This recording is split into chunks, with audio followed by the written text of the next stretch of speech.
বাড়ি সুনামগঞ্জ। সুনামগঞ্জ কোথায়? শান্তিগঞ্জ। এই সুনামগঞ্জের মানুষ আছে এখানে? এই লোক আপনাদের মানুষ? আচ্ছা, এখন বলেন কবে গেছিলেন আপনি? হজ না উমরায় গেছিলেন? উমরাতে গেছি 16তে, হজে গেছি 17তে। উমরাতে গেছেন 16তে, হজে গেছেন 17। এখন আমাকে বলেন, আপনি তো উমরা হজ করে আসছেন, যে মাইকের সামনে দাঁড়ান। আপনি কাবা শরীফে গেছেন? জি। কাবা শরীফের মালিক কে? আল্লাহ। জোরে বলেন। আল্লাহ। কাবা শরীফের মালিক কে? আল্লাহ।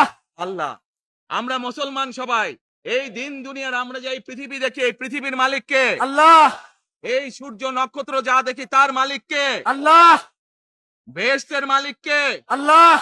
দোজখের মালিক কে? আল্লাহ। আচ্ছা দাঁড়ান, এবার আপনি বসেন এখানে।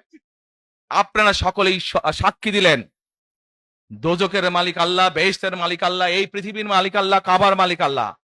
আরে ভাই, যেটার মালিক আল্লাহ সেটা কি অন্য কেউ দেওয়ার ক্ষমতা রাখে? রাখে না। তাহলে কি দাঁড়ালো? নির্বাচনের আগেই একটি দল এই দিব ওই দিব বলছে, টিকিট দিব বলছে না? যেটার মালিক মানুষ না সেইটার কথা যদি সে বলে, এক সেরে কি করা হচ্ছে? হচ্ছে না?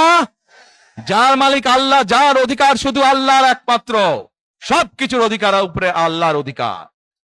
কাজেই আগেই তো আপনাদেরকে ঠকাচ্ছে, নির্বাচনের ফলে তাহলে কেমন ঠকাবে আপনাদেরকে বোঝেন এবার। শুধু ঠকাচ্ছেই না মানুষকে, যারা মুসলমান তাদেরকে শিরকি করাচ্ছে তারা। নাউজুবিল্লাহ।